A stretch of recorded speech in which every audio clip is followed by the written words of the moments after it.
This is the Mistral Fountain Pen from Beaufort Ink, and this is really their flagship pen. The Mistral range consists of a fountain pen, a rollerball, which I believe the kit is very similar to this. I will be doing a video on that because I also have one of them as well. Both of those use the same bushings, which is why I have bought them both. They also do an ordinary ballpoint pen and a pencil kit. Both of them use the same bushings as well, which I haven't got yet. Because this is their flagship pen, it has a few options with it, and there is obviously a lot of pieces. So it comes in the normal heavy duty bag, which is recyclable, and there are lots of other little bags for all the individual components as well. On the fountain pen we've got two large bushes, which are for the cap, both the same size. There's another set of slightly smaller bushes, one's larger than the other one. The smaller one goes on the end cap, the larger one is for the nib end. You can specify these in various styles. I have actually gone for the Rhodium with the titanium gold accents. So most of this is literally all Rhodium. So you've got, for example, like the top cap there, but then you've got the little gold accent which pushes in the top here. They've gone for detailed instructions as you'd expect as normal, really professional looking. There is a second set of instructions which I have downloaded but not printed yet for pushing in these accents. You then also have your clip, which that looks like almost, I mean, whether there's anything welded in there or pressed or what, I don't know, but that looks like one solid piece of metal, even with these bobbles and shapes on there. It looks really solid. You've got this sort of like plasticky, slightly flexible section which is for the threaded part for where the two pens join together. I'm surprised they haven't got away from this yet, because I know on one of my other pen kits, it's not a Beaufort Ink, I've actually had one of these partially snap inside, and you can't replace them because they push into this sleeve, which you then push the whole lot inside the pen.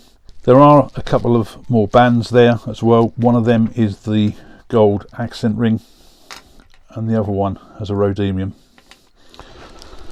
On the main body section at the end, you'll have like this connector to push in, which you then can screw your cap on.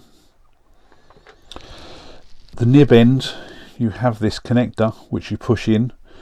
There's the thread there to thread the cap on, and there's a thread inside to hold the nib. Now the nib, because this is their top of the range kit and this is their own nib, you can pay for an upgrade.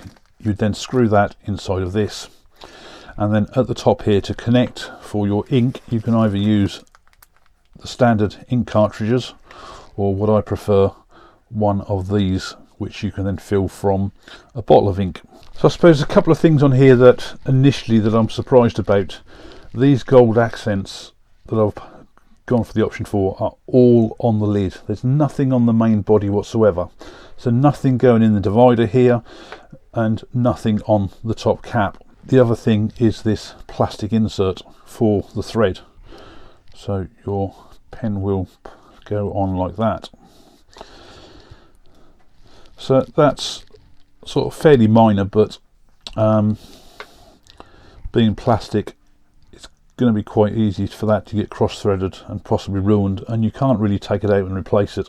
The tubes are obviously two different size diameters because one's got to go over the other one, and two different lengths. So I'll get those scuffed up and get up some wood glued on there, and I'm hopefully going to be going for this umbello this time.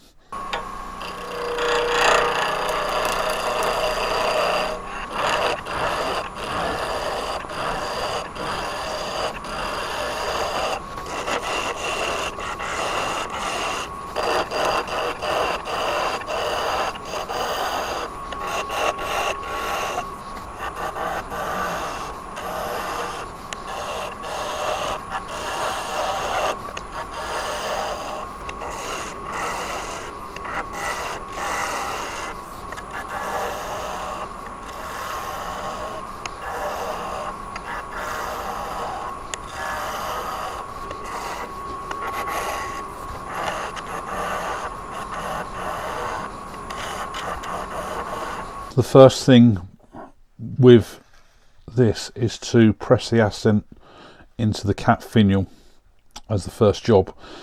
There are a separate set of instructions on this which I haven't printed out, but I have just read, and it just basically explains that either this spaces should just push in with a pop, but if there's just a few microns of a millimetre slightly bigger on the surfaces or slightly less, then if it doesn't pop in easily, then the instructions do suggest just simply hand turning a 5mm drill bit in there just to remove a little bit of material to helpfully push that in. There is also the chance that when they're in, they are a little bit loose, that they rattle about a little bit, and at that point then they suggest dropping a little bit of glue inside there. So this will be interesting to see what this is like. I'm just going to do it on the lathe as normal, and hopefully this should go in easily.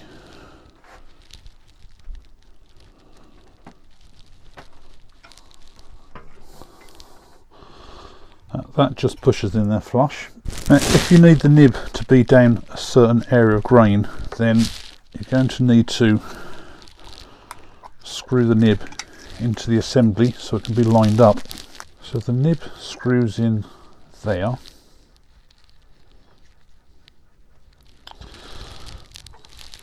The connector here then screws onto there. So now if you want to make sure that the nib is lined up in a certain order with grain in any,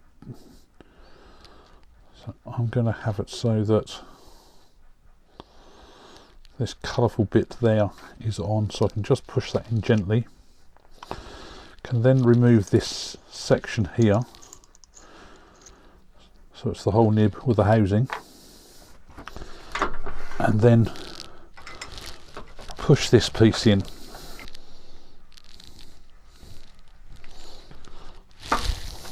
So now when that goes on, hopefully the nib should be just about where I wanted it there.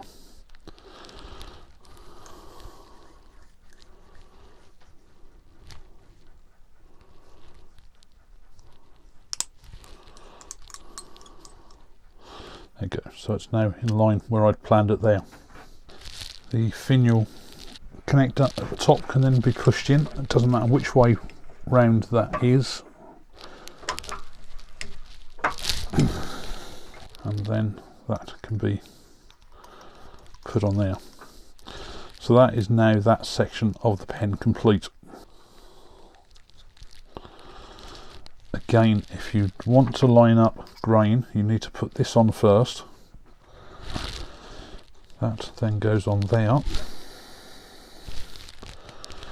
Now, you just need to be careful with this because there is a small chamfer in the accent there, and that will, there's a small piece on here where that will then marry up.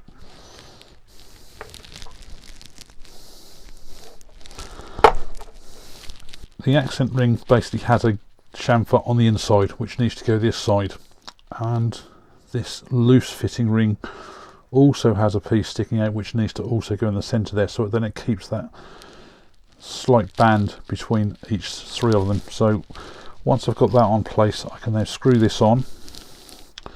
So where I want to line up the grain, I can then rotate these around. So if I go there, I can then just push that in place, unscrew this, and then push this all the way in.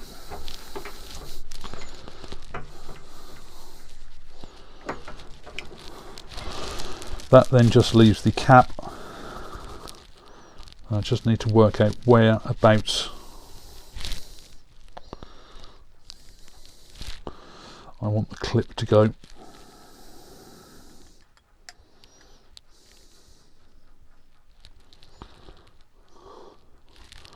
I think I get on that dark side there.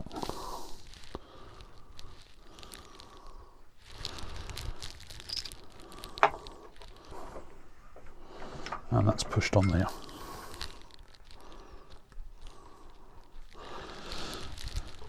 So Now the kit comes with an ordinary ink cartridge refill, or these reservoirs where you want to fill from an ink tank. I personally prefer these, so that would just push in and that's then ready to use.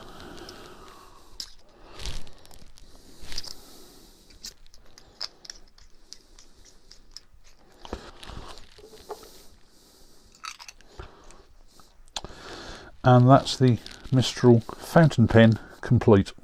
The Mistral Fountain Pen, certainly the most expensive kit that I've ever turned as far as a pen is concerned.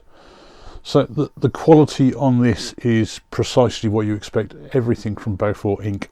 I suppose the one question I've really got for cost wise is how much different is the quality on this pen compared to something like the twist pens, which are about £7.50 each. You've got the introduction of the accent parts on here, which, yes, there's more in there for costs wise, but how much more really does it warrant the price on there? I can certainly understand on this one if the nib has increased the cost by a fair bit, purely simply because these are specially made as well for this kit. This is Beaufort's own nib, so it's also, as far as I'm aware, produced by Bock, which is the other nibs that they sell as well. Now I'm sure there's a market out there for these. I mean, I know some people will probably sell these for well over £100 each, which is brilliant if you can do that. It is a very nice pen. I can't get away from that. I actually have my first craft fair coming up this weekend, which is why, also one of the reasons why I wanted to get this along with the rollerball as part of a premium range. But if they don't sell, I don't mind so much, because this is certainly one pen I want to try myself, and I can't really try out what that nib is like if I'm going to sell it, so it wouldn't be fair for whoever you're selling it to. If this sells, I may well buy another one for myself. Now there are detailed instructions. I still don't know whether I've got this top cap in fully correct. I don't think it's probably still gone in far enough. I should have probably took a little bit more out of the inside of the drill. How easy it's supposed to pop in, I don't know, but that's certainly not going to pop out there as it is anyway. So one point I've really got to make on this: when you choose your colours, just choose wisely, because if you choose two colours that are very similar, you're not going to tell the difference. I've actually gone for the Rhodium and the Titanium Gold here. I just thought that they would have been a real big contrast, because Rhodium is very much like a chrome, just off that colour a bit. Titanium Gold is going to be very close to a gold colour as well, especially when you've got it under the bright lights in here. The contrast doesn't show up brilliantly, so just be careful what you choose there. Look at their picture there so you can see what all the colours are like. But would I recommend this to somebody? Certainly. If you're looking for a premium pen, I don't think you can go wrong with this. And if you do get any issues or need any advice, you're always going to get it either at the end of the phone or on an email. This is part of my pen review series. If you're new to the channel and this is your first video you've seen, please do subscribe. There are several other videos which you can go and see them all in the playlist. Thanks a lot for watching.